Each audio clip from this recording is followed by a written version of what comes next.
This is 757 Saturday Sports Talk. Here are Matt Hatfield and Coach Ed Young.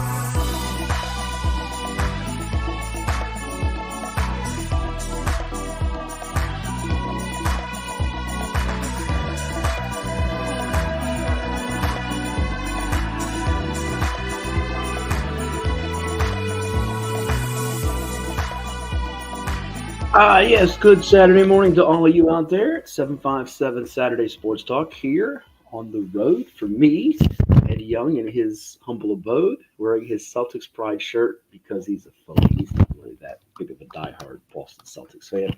But we are glad you are all tuned with us. No, I don't have a piano in my background or fireplace because today I am in Springfield, the site of the 2024 VHSL Virginia Live period. Also, the VISAA Virginia Live period. Saw some basketball at Alexandria City and the palatial, beautiful St. James in Springfield, VA. You should see this place, Ed. It is, if you've been to the Virginia Beach Sports Center, I know you have. It's very similar, open. It just looks fantastic. Our guy Julian Brown from the Nova Legends podcast was there yesterday. Gave me a little bit of a mini tour as we arrived. But good morning, sir. How's your week been? And is it as hot down there as it is up here? And if you want to know how hot it is up here, well, I'm not going to show you what I've got on below this. So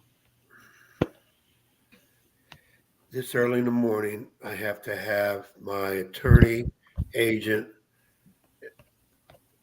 on unbelievable things. And then we have kiddies watching maybe. No, I got a good shirt on. You know you love this shirt. You know you love this shirt. No, this is the shirt to have on. Celtic Pride as the Celtics win record number 18 title. And it is funny not to see you in your palatial estate that you usually break into. How you've not been arrested yet, we're not sure. Or from the poolside shenanigans. But you're doing what you like to do. You're watching the kiddies play some basketball, summer style basketball. And it is hot here, by the way, extremely hot. It might be, I don't know. I looked outside and I saw the bugs. How hot is it, Johnny? You go Johnny Carson on you, but the kids don't know what we're talking about. Yeah, that was a good one. That was a good one out there. They wouldn't know Johnny Carson if you walked in their living room, but. Yeah, I see birds out there with sunglasses on. I don't know how they got them that small, but it's warm. It's going to be warm, and people got to drink plenty of water and drink up the water. Stay indoors if you don't have to do any work. Just some AC bills are going to be going up, though. Yeah, they definitely going to be going up. There's no denying that. Hey, you know who said hello before I get to some other things with you? In Prevalent Matters, we got an interview with Patrick Jones, who played his high school football in the 757 at Grassfield. Did a free camp this week. Great to catch up with him. Said hello to you. Wanted to say hello to you in hopes to come on the show. I don't want to divulge some of the things he's got planned, but get on the podcast though. You know who wants what head coach in college basketball? You want to take a stab at it? Don't stab anybody. But take a stab at it. From the 757. He is a college head basketball coach in the 757, yes. Well, there's a number of them. He also told me when he played for you that you were a bad blankety blank, but he meant that in a good way. And I said, well, that doesn't sound like it. Oh, he played for me. That would have to. The only one who could be that is Ivan Thomas. Yeah, I give it away. Yeah, Ivan Thomas. I said, well, he said he used to be. And I said, no, he still is. And then he said, no, he used to be. He's not that anymore. But I said, wait a second. That was it was looked up. But he did say hello from afar and wants to come on. So we're still after the guy. I saw him last month too, but he's among the throng of coaches and expected today at the St. James to see Tom Izzo of Michigan State, Hubert Davis of North Carolina, as they plan to be checking out the standout from South Lakes, who we watched and called his state championship, Jordan Scott, who dropped 27 points last night in a tough loss by 3 to John Marshall, 71-68. Had an 11-point lead early, but John Marshall, as we know, they do not rebuild, they just reload. No pun intended, led by their Decorated head coach, who's the founder of the Team Loaded travel program, Ty White, as they've got Troy Henderson now from Lancaster, two-time state player of the year on their team. Also got Jordan Houston playing for them, who was on Woodside's state title team, if you remember, last winter, coming off the bench, big fella, among some other pieces to go with Latrell Allman and Aiden Argabright, who were on last season's title-winning team. But great crowd for that. A lot of teams, 65 teams, 18, I think it was, teams that made the state tournament a season ago, including from our neck of the woods, the likes of defending state champ Hampton, the Crabbers. Oscar Smith looked very good last night, won an overtime game against Hatfield. And by the way, Kareem Stagg, who we interviewed a couple weeks ago at the Olympic State Team Camp, playing for the Tigers. Not trying to start any rumors that he's coming back to Oscar Smith just yet, but of High MG Academy. Lansdowne, who lost a key guy, but they obviously, as you know, have Damian Robinson coming into Dwight Robinson's son, freshman, who's going to be very good, and Green Run, who will be in action today, amongst some others from our area, Manor, Princess Anne, Denby, probably leaving out a few. And then I saw a couple of private school teams from the 757, like Catholic, yesterday as well at Alexandria City. Would you like to take another stab? I'm sure you want to stab me at this point, of how many photos I took yesterday, combined the two places. How many pictures? As if that really matters. I'll say 113. You would be way off. That's Higher? Way higher. 364. What is 1435 plus 1902? I'm sorry, 1435 plus 902. That is 2337 is the correct answer. You took over 2,000 pictures? Yeah, we're going to have them all up on Flickr for all the kiddies to see. They can tag themselves and be up there, and we'll be using for future articles. Now, the problem is I keep getting all these error messages as I try to upload it on Flickr this morning, but that's neither here nor there. So, yeah, there you have it. There you have it. That is correct, sir. I didn't know you have that much film in the camera. I don't have film in the camera. No, those are the olden days. But you got to come to you got to come into 2024, my friend. You got to realize that it's 2024 and the Boston Celtics are NBA champions, and we might have, after you missed the golden, people were sending in messages to me after they watched the Great Fact or Fiction, congratulating my father, Mike Hatfield, for beating you. And if you missed it on last week's episode, you can catch it on our podcast page. We're on Apple, Spotify, VirginiaPreps.com, X, some still call it Twitter, I do, Facebook, and we're on IG streaming on my Hatfield Sports 2K4 account. The bonus question last week was the last team to rally from a 3-0 deficit in the Stanley Cup final, which I'm sure you know now, Ed, is the Toronto Maple Leafs, who did it, a Canadian team, as the Edmonton Oilers, who prevailed last night, try to become the latest Canadian team to pull that off, as they will be taking on the Florida Panthers in a game number 7 on Tuesday. How about those plane trips? You got to go from Edmonton to Florida when you fail to close out up 3-2, and then when you lose, you're going back to the Sunshine State anyway, but it's now anybody's series for a one-game situation after the Oilers have basically dominated the last 3 games since we spoke last Saturday. So how quickly things can turn as they may get some glory. And Leon Draisaitl had a bigger impact than Connor McDavid last night. How many minutes, I don't know how many photos I took, how many minutes of the Stanley Cup Finals have you watched? Yesterday, I was at an establishment in the evening that allowed me to watch probably, I'm going to say, most of the first quarter. I saw that, and then later saw about 3 minutes of the third stanza. Okay. Not watched it completely, and then I think I saw game 1 most of the first quarter from game 1 for the first time.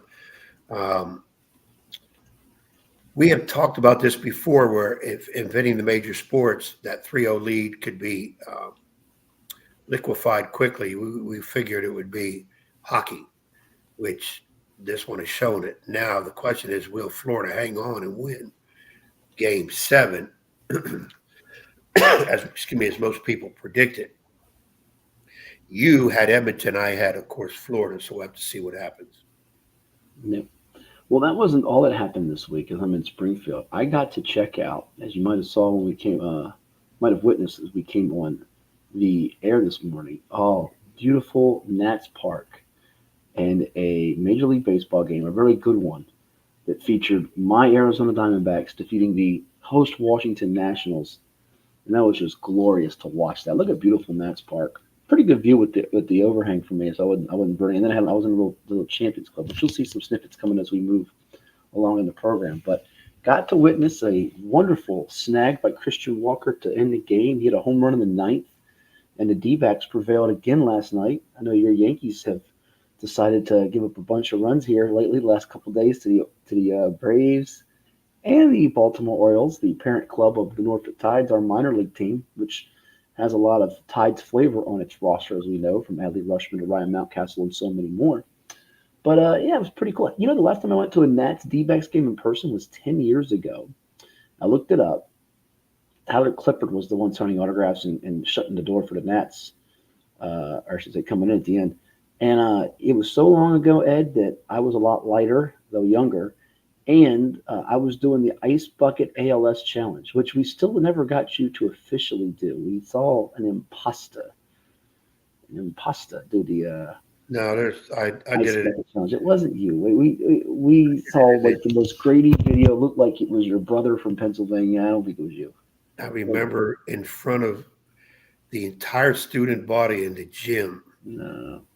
Darius Jones. Darius Jones, I don't think he played for you 10 years ago. I don't think it was that long ago, Yeah, was it? Top He's the watching. He'll comment. I don't know if he is or isn't.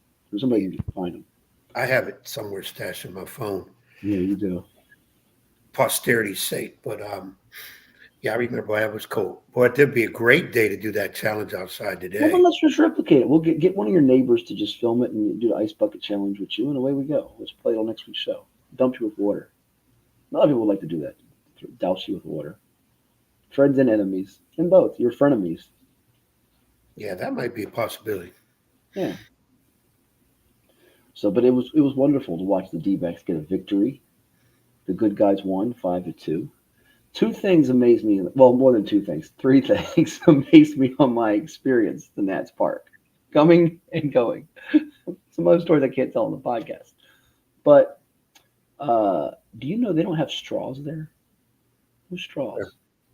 And that's what you get it. You get a drink, a soda, whatever it is, any type of beverage. No straws. No straws. That's odd. Very odd. I don't know if it's been a post-COVID, what, but I don't know what a straw would. They have other things that you would wonder about from a health and sanitation standpoint, but no straws. I'm amazed, and I'm a straw guy. Are you a straw guy? Yeah, it's not a big deal. If it's there, I'll use it. If it's not a big deal. Not a big deal. I just I was baffled by that. No straw. That really floored me, I should say. Very nice where I was in the little Champions level, and these ballparks, new amenities every little bit. I haven't been to Orioles Park in a while, Camden. What's the latest park you've been to? Is it the Orioles play the Yankees? That was last summer. Yeah, so and I'll be going in July. Coming up in July, I'll be going to see them play the Yankees. Okay. Sure you want to do that after what just happened 2 days ago? You gave up. That's hard to watch. 1,000 runs. And they gave up the 17 to Baltimore. I understand they gave up 8 yesterday. Got smacked by the Braves. Now, hold on, let me do the math. 17 plus 8. That's 25 runs in 2 games, right? 2 games, 25 runs. Pretty bad. And it was hard to watch, but I'm going to try to be a true fan and not complain. And the thing that got me was this series with Boston, all the stolen bases. It was like Little League. Get on and just keep going. That was a concern because we're not, I say we, the Yankees wasn't supposedly one of their weaknesses at catcher with Trevino and Austin Wells, but Boston and somewhat Baltimore showed that you can run on them. Not so much it's maybe the pitcher's not holding them on correctly or run on the catchers. But, we still got the lead, but Baltimore's right behind us. But, again, I did say beginning of the year, I'm not so sure Yankees automatically win first place. I like Baltimore in terms of overall talent, but I thought the Yankees definitely going to be good enough to be in the playoffs, which they will be. So no need to panic yet, but Yankees need to step it up against these good teams. They lost a series to the Dodgers, Red Sox, Orioles, and could end up losing it to the Braves. They can't do that. They're all, well, maybe except for Boston, possibly they're all playoff teams. So they're going to have to pick it up. The other thing that got me was the team store closes like the second the game ends. You got to go. Bye-bye. Adios. Get out of here. Got to go. So, getting them memorabilia. And then the third thing that got me is they send you a survey how your experience was. And I think it takes longer to fill out that survey than it is to watch an actual baseball game. I think it takes forever. Yeah. I mean, I've never been to Nats Park or whatever. What do they call it? What's the official? Nats Park. It's Nats Park. Never been there. I'm surprised because, it's one of our closer stadiums with, like Baltimore. But I've not been there yet to see a game, and I gotta check that off the bucket list. Well, I'll give you a real quick scoreless tour. The game was scoreless, and here's where I was sitting inside after it was a little hot out there. 2012 NL Manager of the Year, Davey Johnson. NL Manager of the Year, Matt Williams. 2014 Silver Slugger, Anthony Rendon. Steven Strasburg. Also got the Warren Spahn Award for Patrick Corbin and Gio Gonzalez. Here in the beautiful Champions Grill Club on the second level at Nats Park. Hanging out, yours truly, Matt Hatfield, hoping for a D-backs victory. It's scoreless as we head to the bottom of the second. Let's go D-backs. Yeah, there you go. Little tour of what we had up there in the Champions level club. But for champions like the Diamondbacks, the reigning National League champions, the Yankees are reigning what champions are they? Are they winning? What's the name of them? Help me. Man, you can't worry about if you live in the past, you're doomed to repeat it. So, okay, so all those championships from like the '90s when everybody that's now living wasn't even around for those. Yeah, I don't go back and gloat over past glories of my Yankees, the Celtics, and all that. But wait, it's not with the Celtics. Like you're. And by the way, they got, as I get ready to go on a rant about this, not that I need to, and I put this up on Facebook, makes me laugh. They got the MVP wrong. It should have been Jason Tatum. Yeah, I saw that. I saw some people throw rocks at you. They threw rocks at me. I don't throw rocks at you. I didn't chime in there because I'm not. It doesn't matter to me which one won it. Both played well. I think Tatum is the general overall leader, stat leader, usually big game player for the Celtics throughout the season. But looking at the championship, I thought Brown really stepped up.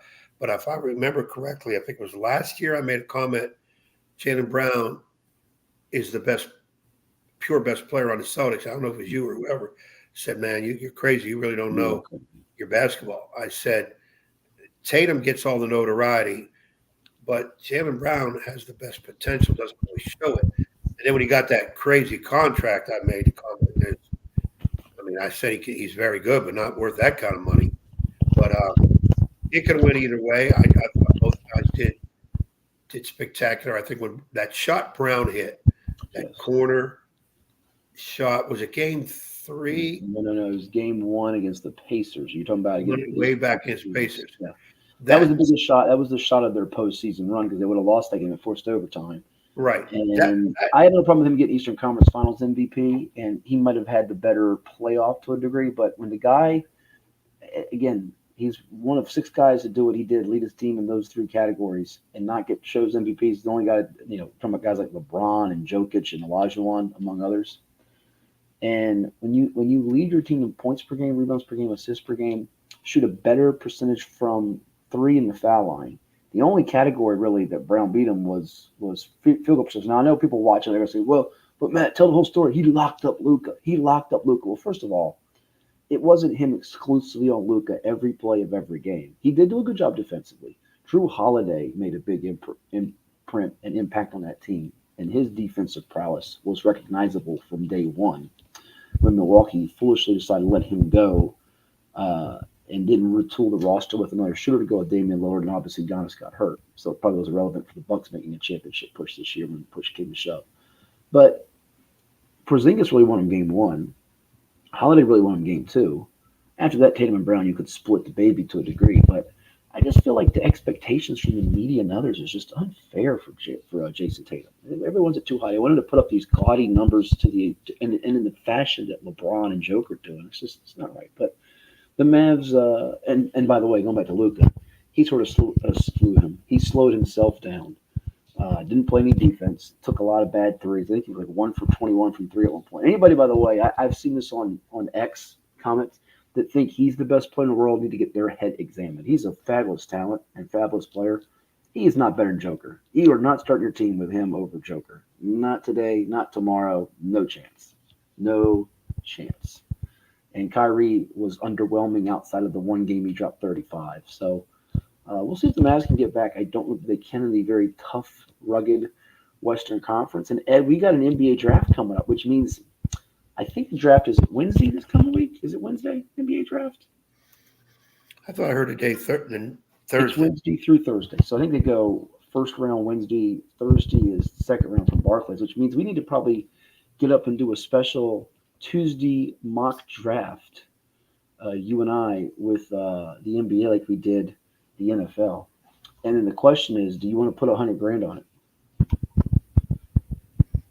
Yeah, we could do that again, and I'll donate my $100,000 once again to your worthy cause, as I did before. Some people said they had heard me here on the platform saying that I did donate it and thought I was an outstanding individual. Oh, no, don't stop lying to the audience.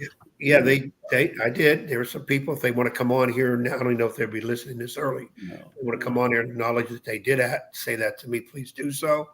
But they could not believe I would give up that much money, especially for your causes. And I said, no, that's the type of guy I am, and I'd be willing to do it again if necessary. I just want to know why you lie to the audience. It's not healthy for you. It's not good for others. It just isn't. Whose line? Did I not donate? Actually, I think I donated $200,000 to your worthy cause, Virginia Preps Classic. So how is that lying to the audience? It's You just don't want to admit it, because even yourself thinking, wow, who would give up that much money ever? Maybe $1,000, $5,000, whatever. I gave up $200,000. We'll come back. We've got some more items to go over, including the passing of an all-time great in Major League Baseball, the hire of a new head coach in the NBA that I know Ed is not in favor of, who's from the state of Virginia, the pride of Cave Spring High School in Roanoke. Shout out to Cave Spring, our buddy Jacob Cruz out there. And we'll hear from Patrick Jones. We've also got our spotlight. Can I speak this morning? No, I can't. I didn't get enough sleep. I'm still exhausted from all the picture taking and basketball watching interviews I did. Spoke to a number of players, including Troy Henderson, who I mentioned, Latrell Allman,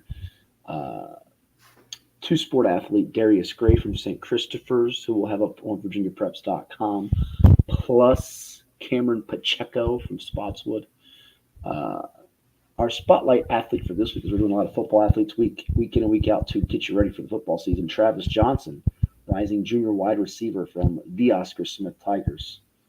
So we'll hear from him. It's all going to come your way in just a little bit. But, Ed, we've got to take a time out to pay the bills through our great folks at Hometown Sports Productions, Cova Sports TV. Like, share, and subscribe to our YouTube channel on Cova Sports TV.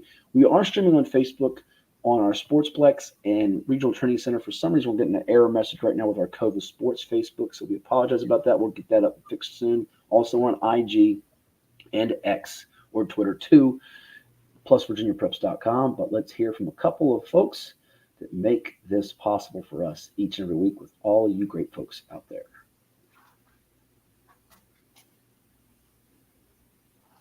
Well, it's everybody's favorite time of year again. Time to prepare to make your annual donation to that infernal revenue service. So get off your W-2 and call John Maynard at John's Tax Service. 455-6763.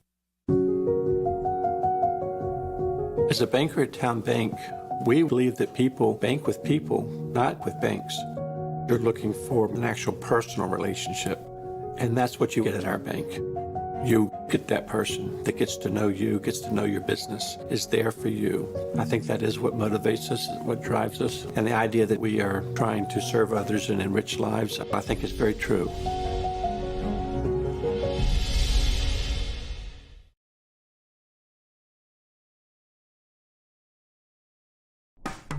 After more than 50 years of innovation, AstroTurf still leads the way. The inventor of artificial turf does it all, right here in the USA.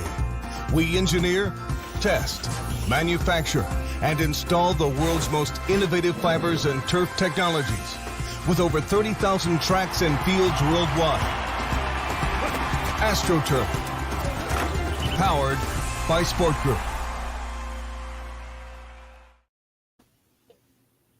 I'm Dr. Mark Cardelia, orthopedic surgeon and surgical director of the CHKD Sports Medicine Program. We see a lot of knee injuries in student athletes these days, and many of these are ACL tears. Parents often ask how to know when a knee injury may be serious. The most obvious symptom is severe pain or swelling in the knee joint. Your child may have heard a pop when the injury occurred. Look for signs they can't put weight on the knee around 48 hours after the injury, or if the knee feels unstable or wobbly. Those are all signs you should see a CHKD sports medicine specialist. Our sports medicine physicians, surgeons, athletic trainers, and physical therapists understand the needs of growing athletes and tailor treatment to fit each child's age and level of activity. Our goal is to accurately diagnose the problem in a timely fashion and provide the treatment that will ensure a safe return to activity. Kids want to play, and we want to help them get back in the game. To learn more, visit chkd.org. Sports medicine at CHKD. We're more than a hospital. It's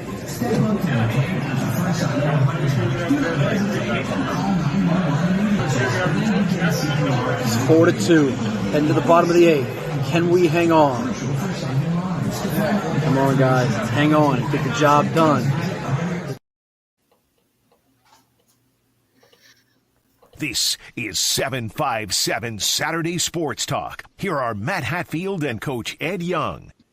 All right, we're back with all of you on 757 Saturday Sports Talk. Like, share, and subscribe to our YouTube channel on Coast Sports TV, wherever you may be. Glad you are making your Saturday part of your day with us.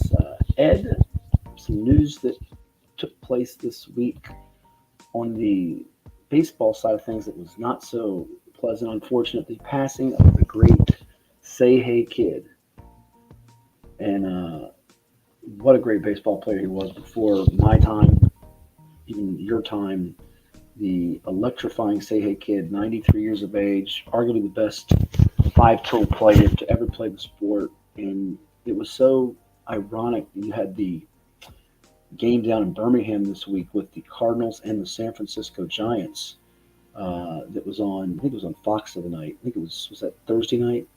And, you know, Willie Mays, of course, had such a fabulous career, wonderful time with the San Francisco Giants, 24-time All-Star, which is just hard to fathom. 24 times going to the All-Star team, led the NL in home runs 4 different times, MVP twice. You know, won a World Series championship in 1954, but he was on some teams that were not so great. But, you know, if you were to say the best hitter of all time, folks would go with maybe Hank Aaron or Babe Ruth or a lot of different directions. You could go Ted Williams, perhaps. But my goodness, was he just dazzling. Some of the numbers, even though it's not all about numbers, what he did with stolen bases and his performance in the field was top-notch, just absolutely stellar. And hearing some of the tributes and the way he impacted lives, you know, those like Barry Bonds, who was his godson. I know Barry's, you know, still to this day critiqued for his steroid use, but others, you know, younger generations too, his contemporaries that played with him, one of a kind. And, you know, it also reminds you every time someone that's a legend passes in sports. We've had Jerry West, Bill Walton in basketball, and now Willie Mays in the last couple of months, to cherish your loved ones and then those that are greats in sports that you look up to, the icons, the heroes, because they're not here forever. Their legacies are forever, but celebrate them while they're here. And Willie Mays, the good thing, there was a video, I don't know if you saw it, it was circulating online with Willie Mays and the late Vince Scully. I'm sure you saw that video, right? Did you see that video or you didn't see that video? No. I watched. You need to check that out. I was watching the Yankee game, and they announced Willie Mays had just passed. And then I watched Thursday night the game at Birmingham, Alabama. Was the name of the field? Ricklewood Field. Yep. Tremendous. Fox did a tremendous job with that. I really liked the black and white video for an inning, which was way back. Remind me back in the day when I was a little kid, first watching the NBA. The way the graphics were was the same way when the NBA was first telecast on, I think it was ABC network had NBA, but they went back and did black and white. Negro League history was tremendous. I think Sam Allen from Norfolk, one of our contributions to the Negro Leagues, was there at the game too. It's just a tremendous job of what they did. The game was supposed to honor Willie Mays as the oldest living Hall of Famer, I think, originally. And, of course, they ended up honoring him as somebody who had just passed.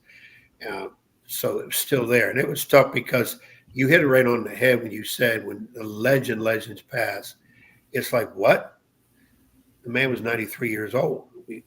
I remember Willie Mays as – I never saw him play live, saw him on TV many times. I thought next to Pete Rose, played the game harder than anybody else. But he was more talented than Pete Rose. He was a five-tool guy. Throw, run, hit, field, all hit for power, hit for average, all of that. He had all of that. And, you know, when people make the comment, Babe Ruth, greatest player of all time, greatest hitter of all time, I never say anything out loud, but in my opinion, he's not. He's one of the greatest, for the longest time, the greatest home run smasher by far of all time. And then I know, here we go, don't want to get into the arguments. Steroid era came up, and Bonds and Sosa and these guys had some crazy numbers and passed them in single season. And then Aaron, of course, passed them in overall. And I remember Aaron getting death threats on his way to doing it and after he did it. Watched Hank Aaron to another tremendous five-tool player. And what gets me is a lot of times these guys pass, and today's younger fans are like, old timer, that's nice, but he couldn't do that if he played today. That same thing we get in all the sports, because some people, their history is what happened 2 months ago. That's as far back as they can go. But Hank Aaron was just an absolute legend, and Willie Mays, absolute legend in their playing. And then I remember the Mets getting Mays in his last 2 years of play. I think he was like 40, 41 years old when they got him. And he played a couple of decent games, but he was well past his prime. And I heard an interview with former Met Ed Kranepool this week, where Ed Kranepool was one of the key Mets in 71, 72 when Mays was there, I think it was. And he said the impact of Mays at that age on those younger players, his work ethic, how his knowledge of the game, how well he knew people, where to play people, what to do, he said was astounding, amazing. He said he'd never seen anybody else that good with it. So tough one, and losing him, and you're right, they're not around forever. It's just that we think, Jerry West, another one, Bill Walton doesn't quite get the legendary status that West and Mays got, but another one who we knew, a lot of people knew him from just his commentating. Yeah. And a lot of people liked him in that. So it was a tough one to do, but I just thought baseball did a fairly good job in glorified him in terms of what he deserved in all his years. Well, and you hate that it has to be a death that we are talking about, remembering their greatness and seeing that unbelievable over-the-shoulder catch that Mays had. And let's be perfectly honest here, the way that he influenced the folks that love baseball. I mean, the African Americans love baseball. He really, Jackie Robinson was the ultimate trailblazer and pioneer in that sense. But my goodness, Willie Mays, just so fun to look at those highlights and hear the stories about what a remarkable talent he was, and man off the field too. People respected him too. So rest in peace at the age of 93. That was a sad note. Happy or sad, some may be, on the hiring of J.J. Redick by the Los Angeles Lakers. I know you're shaking your head already. I wouldn't say totally convinced, but somewhat convinced they were not going to hire him at one point. But it kind of got to a point where I think, Hurley said no and other people were not as intensely interested. And we know about LeBron doing a podcast with JJ Redick. So if we can get you to do a podcast with some franchise individual, like I got one right there. Your buddy Buzz is from the Charlotte Hornets, right? Get you to a podcast with Buzz, he'll be the next coach. Say something funny, Ed. Yeah, that's probably how you got to get a job in the NBA. I'm not going to go out. My rant was already done. I ranted about Hurley and I ranted about JJ Redick before. You think LeBron should be the player coach? I know. I just hope they go 0-82 so they'll realize how dumb the thing Well, was. you should. You're wearing a Celtics pride shirt, and you're a Boston Celtics fan, allegedly. Yeah, but even if the Celtics hired JJ Redick, I would be like, "Are you kidding me?" And I'm going to also go a little step further. If had not the Celtics won the title, and he did a great job, Joe Mazzulla, a lot of people would have said, okay, "What is he doing being the head coach of the Celtics? Who is this joker?" But he won the title, so he's got carte blanche now until they go under 500 another year, 2 or 3 from now, and people start saying, "Oh, we got to make a change." The thing with JJ Redick and I listen to a lot of the experts talk about it, a lot of former players talk about it, is the idea that you're giving somebody a shot who's kind of never really earned it. It kind of goes back to the old school way of paying your dues, which we don't hear that anymore. That JJ do, right? You pay your dues because they're due. Yeah, you have to if you're going to be a part of something. Right. But JJ hasn't done that. He's been an announcer, and he's okay as an announcer. I'm not going to. He's no Hubie Brown, I'll tell you that. He's all right, but yeah, he's nowhere near Hubie Brown status. Listen, Hubie is an all-time great. He can drink as much prune juice, Geritol as he wants. My man's still better than JJ Redick. Go ahead. I just think with JJ, what got me with JJ, and I can never let it go, I don't know why, is when he said, Bob time NBAers played against the stars. Wait. Are you telling me that you, Ed Young, are holding a grudge as the sun starts shining into my window here? You're holding a grudge? This one with JJ, yes. And I can't get that out of my head because it was too much disrespect. And like I said, if I had a chance to tell him to his face, JJ, hold on now with that statement because you're today's NBA fireman, plumber. The only reason JJ was in the NBA was that kid can shoot. I'll give him that. He proved that back in was Cave Spring, wasn't it? Yeah, it's Cave Spring. His days he could shoot it. Coach K and Duke. Right throughout through his career. And I know this is not the Christian way to say things, but I hope they go 0-82, which they won't. And I still said the best coach on that team is his podcast partner. LeBron should have been told by management, Jeannie Buss, whoever. Hey, look, LeBron, this is what we're going to do. You're getting the title as coach. You do with what you want. Now we can sit down and get this team reformulated because it needs fixed. But you're the coach. And I think he can do it. I don't mean it as a joke. I think he can do it. Yeah. Dan knows a little bit about paying the dues. And, hey, congrats to Dan again, as we said, as he is now the new head. Get him on sometime when he's not busy. I think he might be. He'll probably comment me. I think he's in Springfield. No, we're not getting Dan on anytime soon because we owe 4 or 5 other coaches we've told to come. We can have him on the same day. We can do a Bonanza show. So Bonanza. We can have reruns of Bonanza while we do the show. Why not? Dan is a youngster. He has to pay his dues. We'll get him on because he got the head coach. He can come on when you say it's okay, not when I say it's okay. I see how this works. All right. I'm the one telling these guys we got you now. Then I got to go back and tell them, Matt said you're not important enough. No, I just think you want to go to pool shops of Matt to take your space on the thing. So, Dan, we will get you on soon. Listen, you've got a lot of time on your hands. You're not doing anything. You're not coaching anywhere right now. What are you whining about? Nothing to do with getting somebody on. That's why your name is the grudge holding Ed Young. There you go. Unbelievable. But JJ Redick, like somebody said, when they introduced him at the introduction I don't think he's had it yet. I think it's coming up. Are they going to say, here's the guy we wanted all along, or was that Danny Hurley? And then somebody made the mention about supposedly, I don't believe this, somebody made an inquiry to Monty Williams, who got recently. By the way, is he getting paid? And you know what? I'm going to tell you real quick. You know why things have gone sour where Monty Williams has coached lately? I think I have an idea what you're going to say. It's very simple. Mhm. We if you remember back in our radio days, we did an interview. I actually did it on Zoom in Virginia Prep. You can Google it or look it up, as the kids say. Google me. Taft Hickman, his old high school coach, who coached at Kempsville, a good friend of ours, Taft. If you're out there listening or someone out there, tag Taft in this so you can go back and watch this. He'll get a kick out of this. We love Taft. He's one of the best coaches, high school coaches around. Did it up in the Maryland, D.C. area. Did it in Virginia Beach when he had Denzel Bowles, Devon Washington, Aaron Brackett, and that crew. Another cagey veteran coach, as we say, sideline boss. He flew him out to Phoenix for games 1 and 2. And I said, Taft, are you going to Milwaukee for games 3 and 4? No, lost 4 straight. Didn't come back to Phoenix for game 5. And bon voyage, DeAndre Ayton, Chris Paul, Devin Booker and the boys. And the Suns flamed out after that. Flamed out this year. Obviously, they sent Frank Vogel packing, gave him his walking papers. And Monty didn't – I don't know if he flew Taft to Detroit. Of course, I don't know if Taft wanted to fly to Detroit. I'm a bigger Detroit man. What's there to do in Detroit?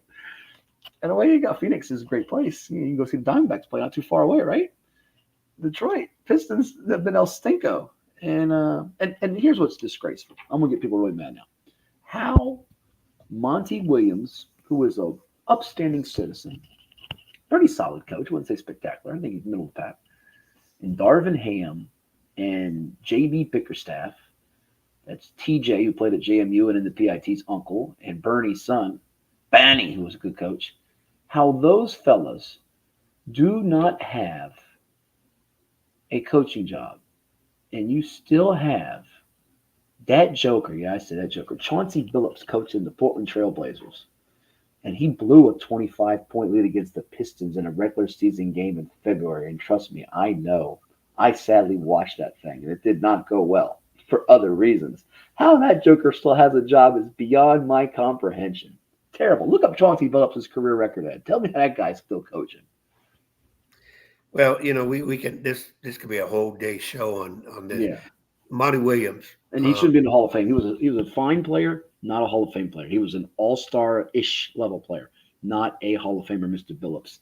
That is also I'm very upset about that too. I don't care about him getting finals MVP in 2004, which I was not happy about against then my Lakers because the mailman was on that team and got hurt again, unfortunately. But by the way, Billups, 81 wins, 165 losses.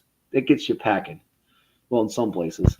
You can win 500 games in some places and they can send you packing too. That's what it's for every time. So it depends who's doing the hiring and firing. But apparently, like in some places, the people doing the hiring and firing, clueless. Go ahead. Well, it's been proven by a lot of what people do. Management is not always correct. People think sometimes when you're in management, you're a genius, and they're clueless. A lot of times it's clueless. They don't understand, or their agendas are different, whether that be administration, whether it be front office. It's just the way it is. I mean, it's not a perfect situation. But in coaching, which obviously being one I look at hard when guys are getting hired and fired, I'm not a guy that likes to bang the drum about firing people. You're not close to the situation. Monty Williams takes over in Detroit.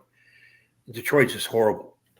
They're a young team, but they lack some veteran leadership. Sure. He gets the job. He gets fired in 1 year. Now, the rumor I'm hearing is one of the main reasons is he doesn't want to play a lot of young guys. Well, also from a good source, Ed. You can't sources because a good reporter doing that would be no longer reporting. They'd find them in the street with chalk outline, or they'd find a chalk outline. They might find him in the street. I was told the owner, he was not returning the owner's phone calls like for the last few weeks or month or something. So there was a little friction there between him and the ownership. That's what I'm saying. There's more. And by the way, he's getting paid handsomely, so I don't feel as bad for Monty as some of the other coaches. And I certainly just don't understand how Chauncey Billups, again, real quickly before you continue, has a head coaching job with a 329 win percentage, 81 and 165. And don't tell me because the Blazers stink and have no expectations. If this is about expectations, at some point, you got to have someone that gets you turned around to have any expectations, and he's not the guy. But go ahead. Well, it's a number of years. How many years you're going to get to turn things around? Sure, he's gotten 3, you need 4. What are we doing? Monty got 1 year, and he was gone. Right. The Monty Williams thing is, again, another joke. The guy should have been given longer. But Monty's, you talk about joke, he's laughing all the way to the bank. He's owed $65 million. So he's being paid $65 million over the course of the contract, not per year, to not coach unless another team picks him up, and then they'd have to make up the difference. So if he gets a $30 million contract, then the Pistons would only owe him 35. They would cut into that.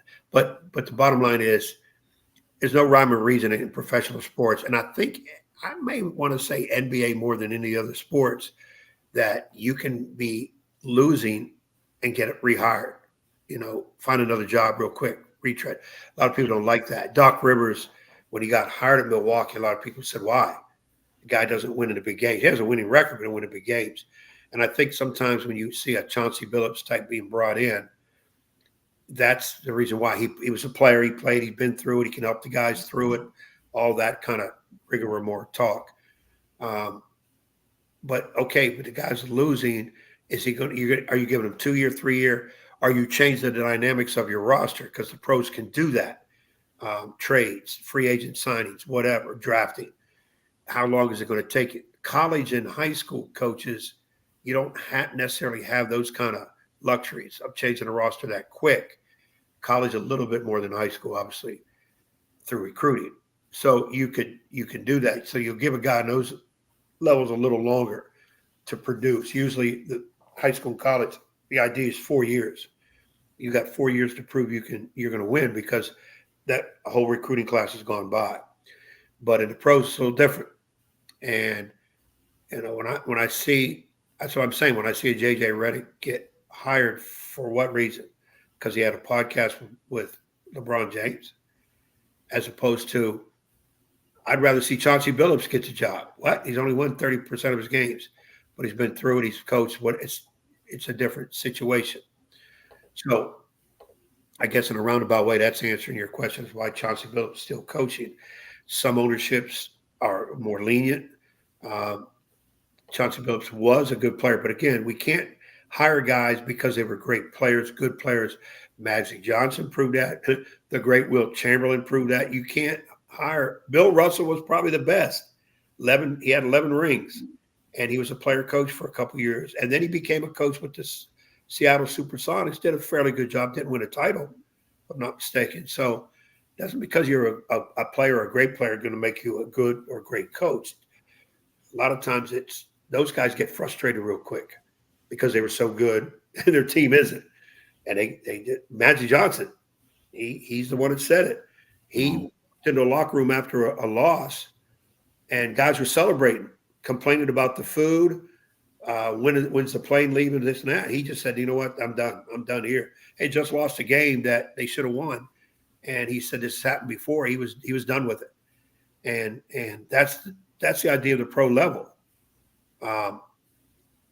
Those guys, like when they say college coaches cannot win in the NBA, yeah, but they're winning in college. What do you mean they can't? They know the game. It's the personalities they got to deal with. Like when they said about Danny Hurley with the Lakers, he's intense. He's crazy. He's a psycho in practice. He's a tremendous developmental coach. Those NBA guys aren't going to put up with that, because they just not. You're not practicing 2-3 hours a day off days. They don't want any practice in the off days. There's rules about practice in the NBA that those intense college coaches, unless they make some changes, I don't know if they can deal with that. But it's just the way it goes when you look at these hiring and firings. And you mentioned about Monty Williams had not returned phone calls to the owner, so the owner got mad, fired him. Now, that's always their prerogative. If you're paying all the bills and the guy's not doing some things you want, yeah, you can fire him for, forget what the record was. He could have won the NBA title. He ain't returning calls. He get fired. So I can see how that kind of situation goes. But this idea that coaches are supposed to provide instant success is crazy. And then when things go wrong, you fire the coach because you can't fire all the players. Well, if it's not really the coach's fault, then you get rid of players, but no owner's going to do that. not at the prices they're paying these guys. The Orioles, I'll throw real quick here in my last point in baseball. Look at Brandon Hyde a couple of years ago. Didn't they lose 100 games back to back? They were pretty bad for a few stretches. They were patient enough. Baseball seems to be a little more patient than both pro basketball and pro football. And the colleges have its ebbs and flows for obviously football and for men's basketball. I'll tell you a sport that doesn't wait, and maybe worse than basketball is hockey sometimes. There have been some teams that get to like deep in the playoffs or, 20 games in, and boom, that hockey coach is gone. See you later. I think in those situations, I think it is more than what we're seeing on the ice, court, field, whatever. There's some behind-the-scenes stuff that we're not always privy to. No, I get that. I get that. That's what I think it has to be, because especially when guys are winning, and this idea that you can't fire the players. Well, you can go in there and make a few changes and make a statement, but some of those professional sports, that's not making a statement. You're not scaring the players into, we better get our act together, because if they're good, they're going to simply say, trade me, cut me. I'm going to get picked up and make money anyways. So that's really what it comes down to. It's very few coaches. Popovich would be one. Pat Riley, probably the best, that can get away with certain things because they've been winning. The players back them. Pat Riley was a guy that had 3-hour practices, off days a lot. And that's unheard of in the NBA. But why? It worked.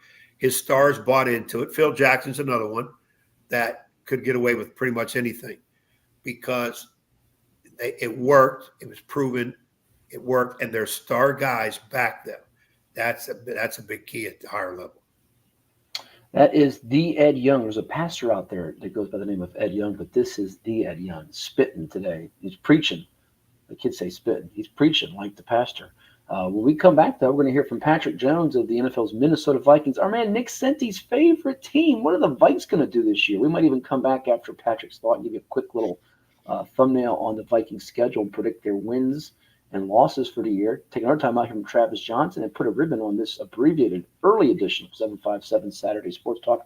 We're on Cova Sports TV. Like, share, and subscribe. We're on IG, Twitter, or X as it's now called, YouTube, Apple, Spotify, too. Should be getting updated on that soon as well. VirginiaPreps.com, all over the web. But let's hear from some of the folks that help make this possible for all of you out there, like Zoop and CHKD and more. Back in a moment.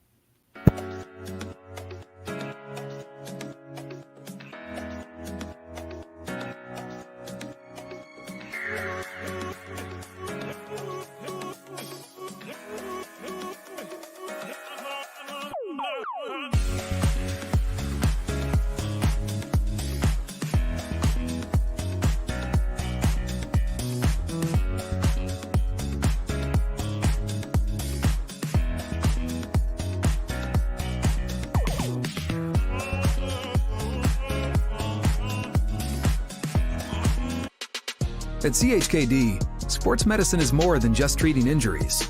It's a whole team approach to caring for young athletes. With experienced physicians, surgeons, trainers, and rehab specialists here when kids and teens need them most. Our experts help young athletes prevent injuries too, with advanced training and conditioning programs that keep them in the game safely. CHKD Sports Medicine, where kids are more than patients and we're more than a hospital.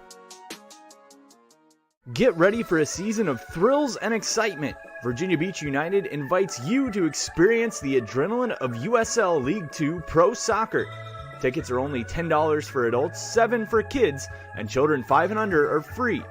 It's the perfect family outing filled with fun and entertainment. Secure your seats now for a season of unforgettable soccer moments with Virginia Beach United. Don't miss out.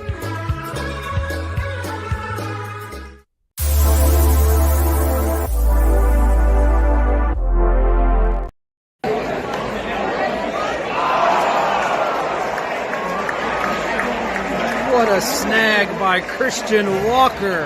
And the Diamondbacks win it 5-2. The good guys win. The good guys win. Hampton Roads has a long-running high school and college sports tradition. It's time to give them the spotlight they deserve. This is 757 Saturday Sports Talk.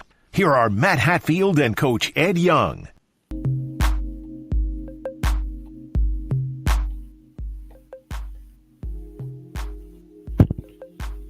We are back with all of you out there on 757 Saturday Sports Talk on Cova Sports TV. Like, share, and subscribe. We had a Good Guys one on Thursday, and Ed, I got a chance to connect with a good guy from our area in Hampton Roads in the 757 who was back in town doing a free football camp.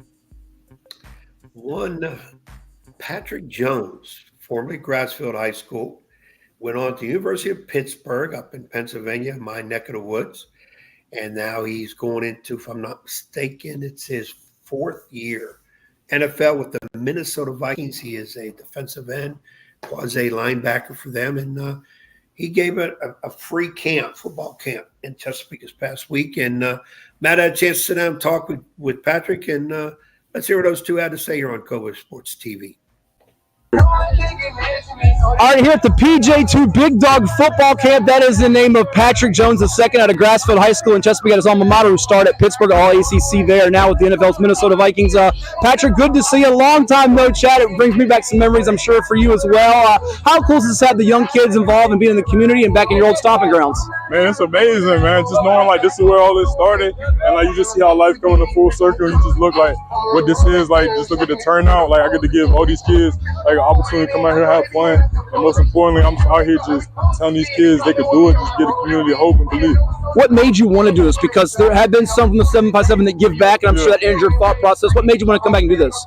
Man, I mean, you just gotta use your platform. I mean, like, God blessed me with my ability to play football, so I just want to be able to give back, and that's just my lane I'm in. So I just know there's other kids, so many kids who want to play football, and if I can impact them, you never know.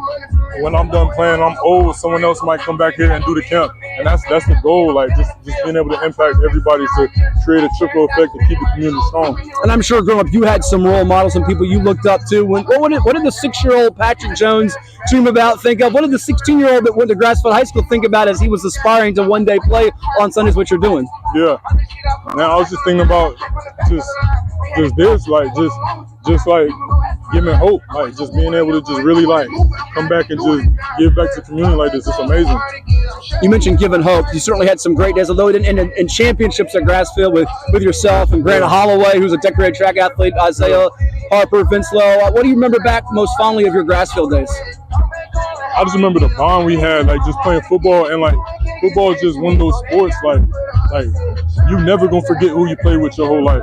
Like when you're going in a battle with people, it's just something, which is one of those things you never gonna forget, like your teammates, and y'all always gonna have that special connection. Y'all might not see each other for 10, 15 years, but when y'all do, you just know it. You just always gonna remember everything y'all went through, and it's gonna be lifelong memories. And that's why this game is so special, and that's why it's a game that I love and just want to continue to pass along to the future generations. Just concluded your 3rd season in the Minnesota Vikings as an outside linebacker, defensive and hybrid guy after the great career at Pitt in the ACC. When you look at your career right now, which is still in the early stages in the NFL, what would be kind of a launching point for you, a turning moment in your football career? I mean, just every day I just try to get better. Every day, like the next day is gonna be the best day. That's how my mindset is. I remember my first game when I got my first sacks. I went out there versus Miami and I got 2 sacks. That was like the moment where I was like, yeah, I know I can do this. I know I belong. Ever since then, every time I step on the field, like I just know I could ball. I just know I could do it. And that was just like my really turning point. And like now that I'm getting older in my career, like I'm still young in my career, but I'm just realizing what it's really about. Like I feel like a lot of times when people come to NFL, they think it's about them, but it's not. It's about getting into moments like this and being able to give back to the community where you came from, who helped develop you into the person you are. What's the best thing you've learned as a pro? How to be a pro. That's a lot of people. I feel like a lot of people get to NFL and they don't realize you gotta learn how to be a pro. And if you learn how to be a pro, that just can help you just boost your career more and just help you play even better. Come over, look through, appreciate the time. Take me through some folks that can be in the pro level, college ranks, even high school days, and just in family, friends in general, that have helped you on this journey, that have given you great advice, and that you now try to, still upon the young kids that you encounter. Of course, man, my mom and my dad, like, they just kept my head straight. They supported me on everything I did. Like, whenever I needed to go to training and stuff, my parents, they would pick me up. They would take me, like, they supported me along the whole way. And then, like, Coach Harper, he played a huge role in my life. Coach Nixon, all my high school coaches, like Coach Ashby, everybody, like, they just developed that toughness in me, like that mentality. Like and I just feel like that's something that gives me my edge, like just my toughness, my mentality, and like just this whole community, everybody who's out here right now, like even the people I play with, Vince, Isaiah, people like just everybody, like it's not just one person, it's a whole everybody. That's why they say it take a village, like it really take a village, and I just feel like they helped me so much. All I could do is to give back to them. When you get this, I see some kids behind you. When you get those sacks, you mentioned it's kind of a moment like I've made it, finally arrive, a pinch moment. How about you now in the NFL? What's kind of your mindset goal? It's I know new situation in the Vikings as far as new quarterback coming in. It's I think second year with the coach and O'Connell. Tell me about kind of where you are, where people are talking about the Lions who are close to Super Bowl, the Packers, the Bears, but you're the underdog, which you probably were early on in your high school career, right? Hey, we ain't scared to be the underdogs. Hey, I'm comfortable being an underdog. Hey, the underdog, they talk about the underdogs for a reason, because the underdog gonna come out on top. The underdog gonna win.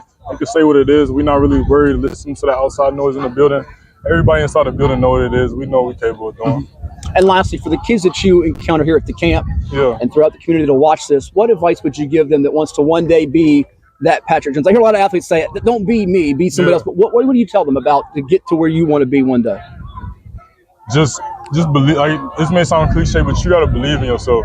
And you can't just say you believe in yourself. You got to really walk in it and really like believe in yourself. And like most importantly, you got to put the work in. I feel like if you put the work in and you really put the work in, it makes it easier to believe in yourself, and it just makes everything easier. It's all about hard work, dedication, belief. If you got that, I feel like you can do anything as far as your mind can take you. The grind doesn't stop for Patrick Jones, the second out of Grassfield High School in Chesapeake of the NFL's Minnesota Vikings. Thank you so much. All the best. No problem. So there you heard it from the Grassfield alum doing the free football camp, which is awesome to see. It's not a money grab, and giving back to the community with his efforts, and his family, which were just wonderful, by the way, Ed. His mom and dad out there thanking me, and the couple other media folks that went out there, like Mark Davis from WTKR TV Channel 3, and our good pal Larry Obama from the Virginia Pilot Daily Press 757 teams who was out there. And I'm sure, I haven't checked, I've been busy online. I'm sure Larry will have a story up in the newspaper there. But your reaction to what Patrick had to say, and then we'll go through that schedule and take our last time out for today's show and come back with Travis Johnson of the Oscar Smith Tigers, who hopes to one day be in a similar spot that Patrick Jones is, playing professional football. And who knows if he'll go ACC, Big Ten, when he plays his college football in a couple of years. But Patrick was on a star-studded team. It's funny, Vincent Lowe and Isaiah Harper, you remember those two running backs that played for the Grizzlies, both of whom went to Old Dominion. We've interviewed both of them a number of times, and Isaiah had a great kickoff return and a big spot for Old Dominion.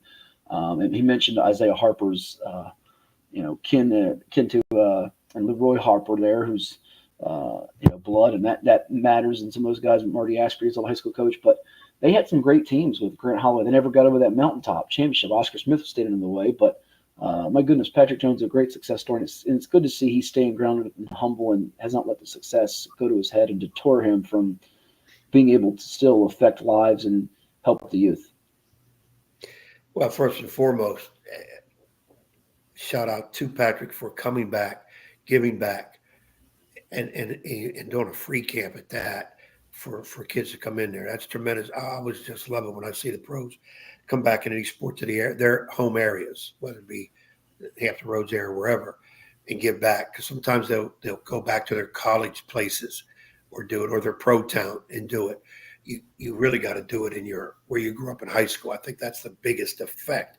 Yes, it's smart to do it in your pro town too that you're at, because that's your quickest fan base. So shout out to Patrick on that. And Patrick he's going into his fourth year. He's finding a niche to stay with the Vikings. He's not one of their power guys, but I looked over his stats while the interview was going on. He's better on that.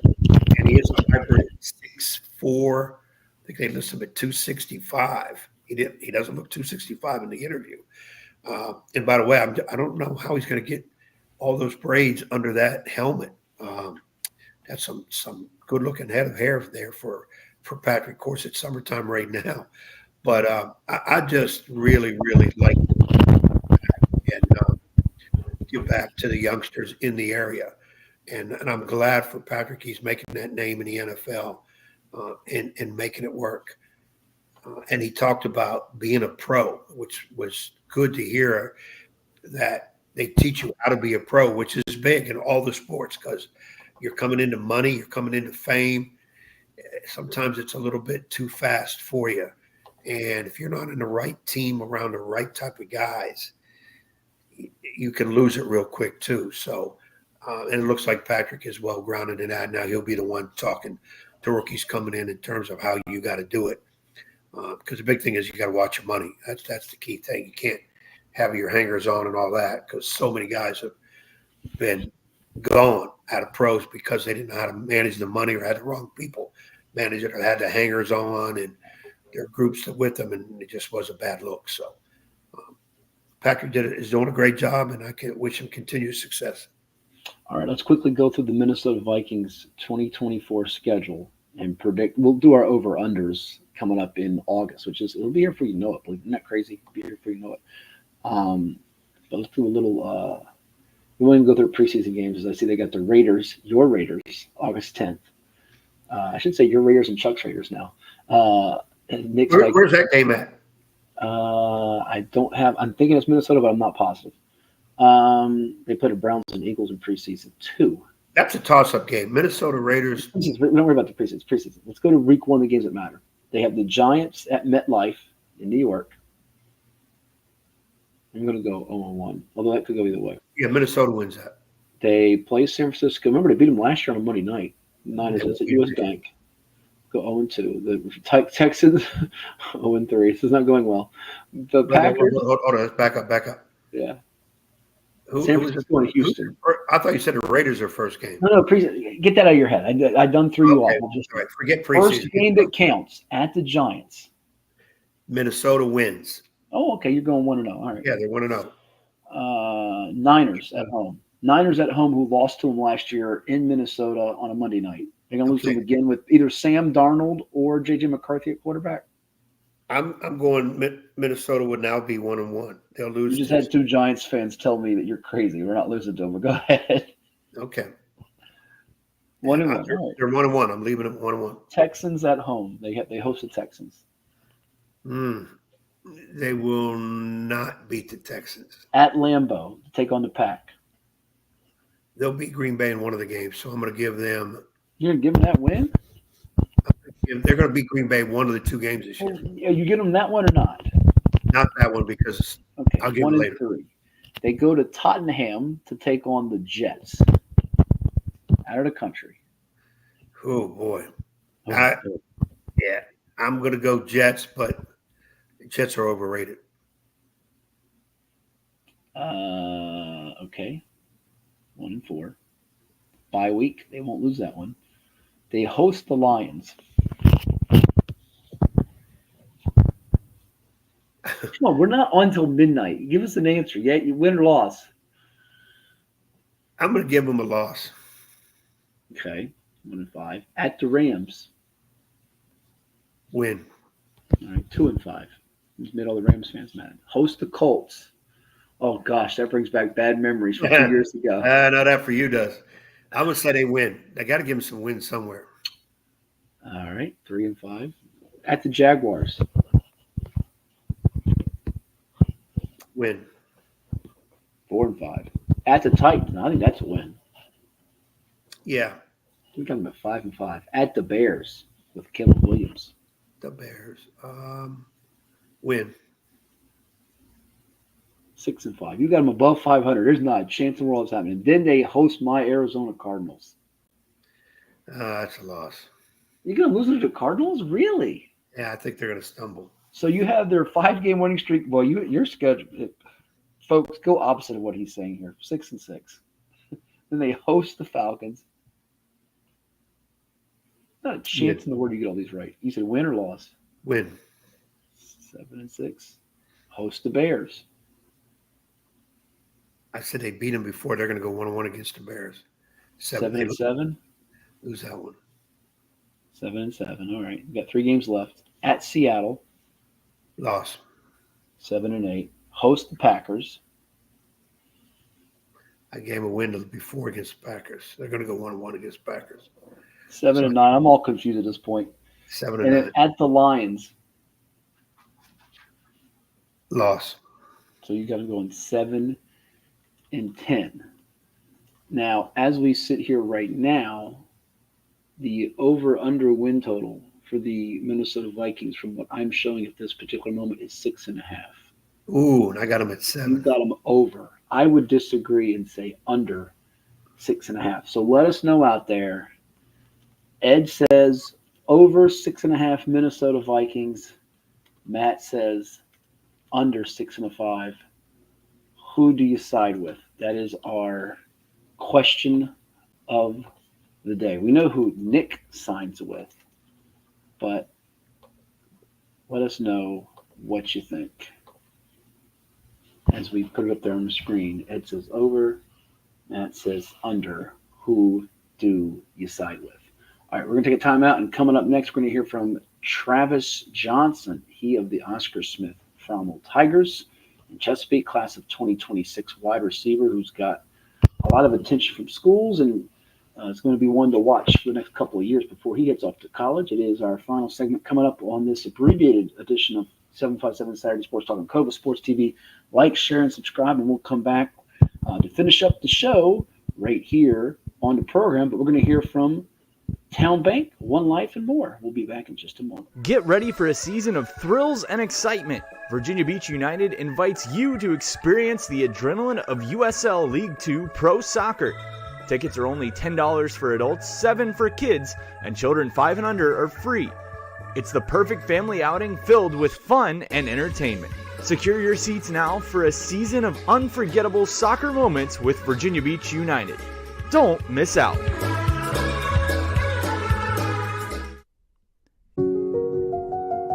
I grew up here. I know this town. I know the people here. More important, they know me.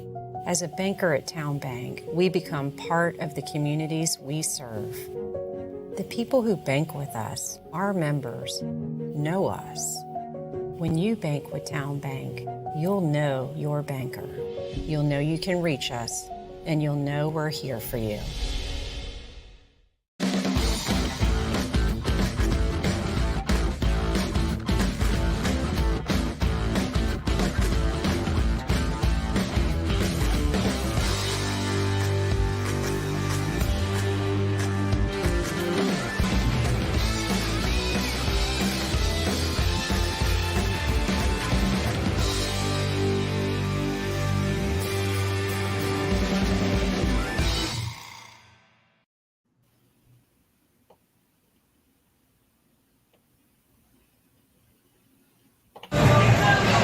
The Yankees lost. The Yankees lost.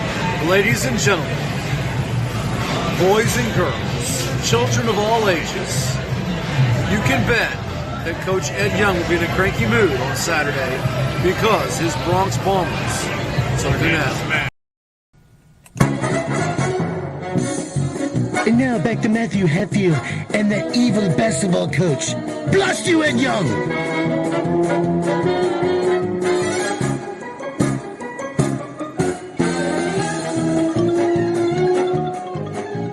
Yes, the Yankees did lose last night, America, and it was quite lovely, I shall say. But it's time now not to talk about the Yankees. Rather, it's time to talk about something else, Edward, and that is a young athlete from Chesapeake. It's our spot. We might get this sponsored, by the way, our Spotlight. See, I'm doing it again. Spotlight Athlete of the Week, as I get all the tongue twisters and jibber jabber out of my mouth.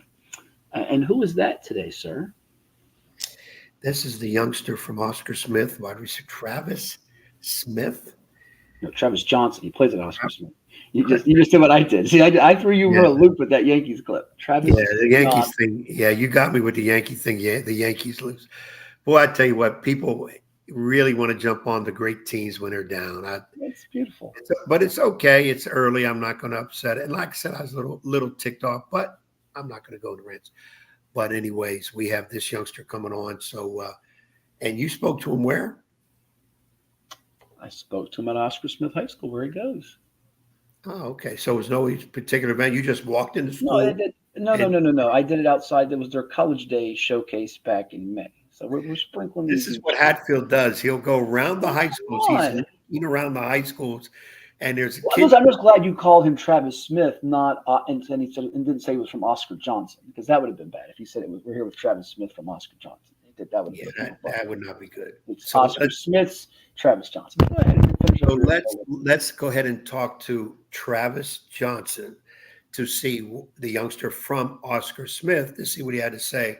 And he is a 2026 grad coming up down the road, but he's already picking up some offers. He's a pretty good player. Let's not shortcut. Let's see what he had to say with Matt here on Coa Sports TV.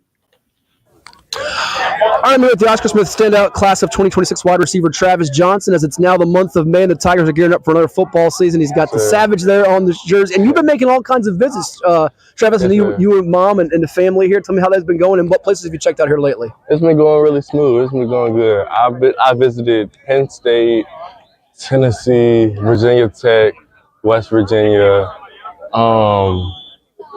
Where else? Maryland. Mom's helping out. Good at Maryland. Yeah. UVA. A lot of places. Sir. Yes, sir. Now let's take. What was the most recent one? Was that Penn State recently? I think? Recently. Or who was the last UVA. one? UVA. Yes, sir. In-state school. What did you think of the Cavaliers? It's good. Good I like place? it. Okay. I like how the program's coming together. That's Virginia. Obviously, people say West Virginia because Mom, Dad, brother's there now, and Tori. You got a lot of feel for them and love for them. What is it about West Virginia that's been such a special place for you and your entire family? West Virginia is like a family. The coaches, from the coaches to the players, to everybody, for real. Yeah. People think it's a foregone conclusion, legacy thing there. Is it a foregone conclusion in your words? How would you kind of categorize it? I mean, I would imagine they're high up there, but is it a foregone conclusion? Nah, it's not. Okay. Yeah. All right. What schools have you been kind of blown away by so far? Anybody kind of really thinking like, wow, they're going to probably be in my final list when I go to that year? Who would be in that picture? Probably. I went to Miami too. Miami? Okay. Probably the three that's probably blew me is Penn State, Tennessee, and Miami. Okay. Tell me a little bit about Penn State. What you liked about them? Penn State, I like Coach Hagan. That's the receiver coach. Yeah, that's my guy. It's like family. Coach Franklin, head coach. Yes, sir.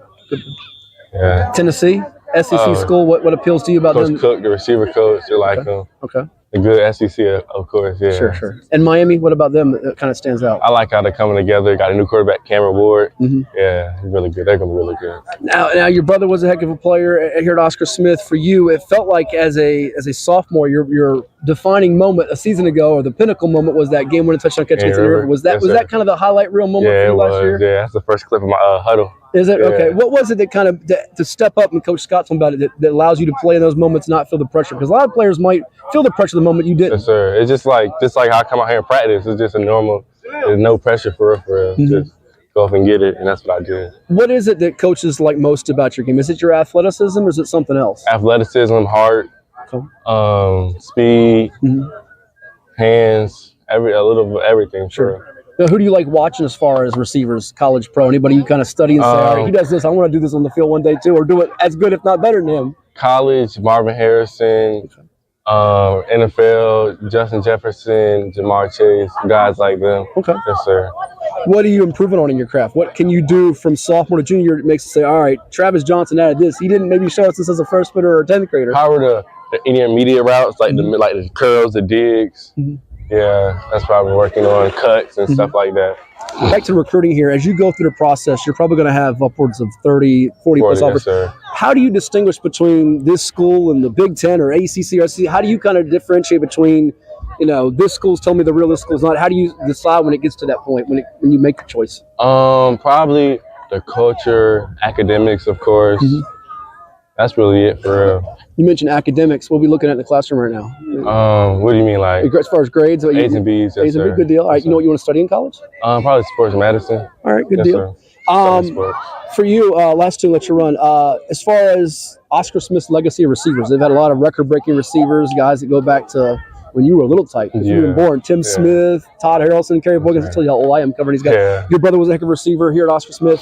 What is it about that position, and do you know like the bar's set pretty high? Do you have some goals in mind to kind of keep that legacy going at receiver? My goal is keep balling, keep going.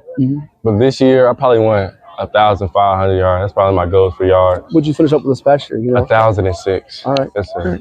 And lastly, for this coming year at Oscar Smith State Championship, I know is always the goal. It feels like this team's better equipped than last year's team. What do you think will be different about this particular one and what it will take to be playing come December and playing in those big moments where you might have a chance to go catch a touchdown pass in a state championship game? I feel like this team is very hungry. I feel like we won it more than the previous years. Yeah, I think we're going to go get it. He's pulling up touchdowns, offers, and W's. Travis Johnson of Oscar Smith High School. Thanks so much. So there you heard it. That was Oscar Smith wide receiver Travis Johnson. Your brother Torrey is currently at West Virginia. Ed, I'm sure they'll be one of the many suitors as his list is just going to continue to grow and grow and grow and grow and grow and grow over the next couple of years. In fact, I believe just since we've spoken, the interview I've done with him, he has added the likes of, as I'm trying to go back here and check it, he has added the likes of South Carolina, Pittsburgh, I think Syracuse, Wisconsin, Auburn, UConn. He's just a bunch of schools have just come through since probably we've talked. I know that too. It's his list is only going to get longer and longer and longer, I'm sure. So, and I'm not even sure those are the right schools. But the bottom line is he's going to be a national level. And I'll be honest with you, I think he could end up being. This is a bold statement. They've had some great receivers over the years. You think of Tim Smith and Kerry Boykins and Todd Harrelson, Zach Jones, some ballyhooed receivers. He could very well be the most accomplished or the best one as far as projection goes by the time he gets to the next level. So don't be surprised. I see big things in store for him. The youngster's well-spoken, uses the for real a lot. But, yeah, for real. For real. Well, they just want to make sure that you're the Ed Young, not your right. It's the idea of when kids say for real, they're not kidding around. Yeah, I'm being real, but I'm being real. So you're being real. You have to understand the lingo too, and you should because you interview so many of these youngsters. But still got he was going into his junior year, so he's got time. Yeah. A whole lot of things could change before he's a senior and makes his commitment, unless he wants to make a commitment early. And a lot of schools on him, a ton of schools. He figures to be a 40-plus level offer guy. I mean, it seems logical that he's going to have just about any option that he wants. And I would say it's too early to pinpoint where he's going to go. Might be, but people are starting that rumor that I asked him, and it was interesting to hear his response about is it a foregone conclusion you go to West Virginia? Well, he's his own person. Doesn't mean he's going there, although the family's been there from mom, dad, brother now playing there. So it'll be fun to see how it all plays out.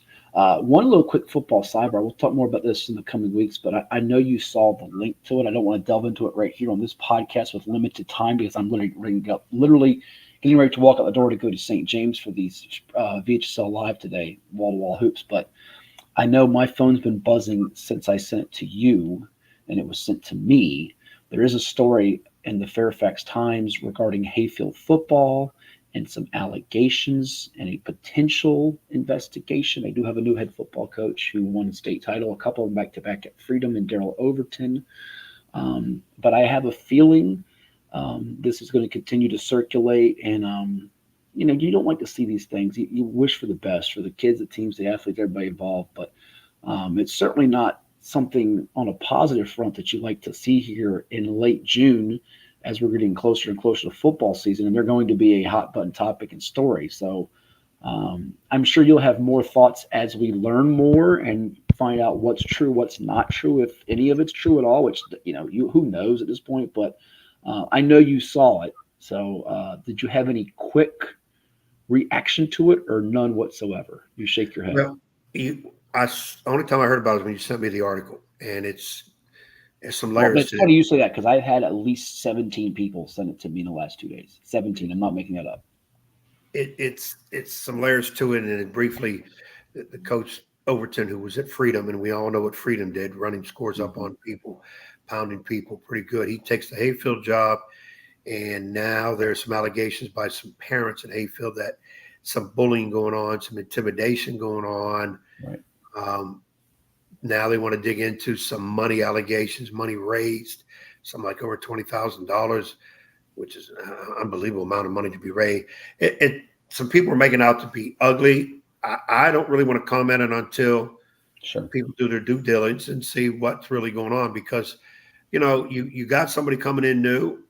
He's a winner, a little bit of a rebel rouser on how he's done it. And now he's going to maybe do this at Hatfield. You're going to ruffle feathers. You're going to have people get mad, and they want to try to defame a guy by saying, well, this happened, that happened. Let the administration take care of it first, see what they say, then we can make our comments on it later. I know Fairfax County operates a little differently than other counties and areas around the state, so we'll see how this all plays out. But Nonetheless, that is that.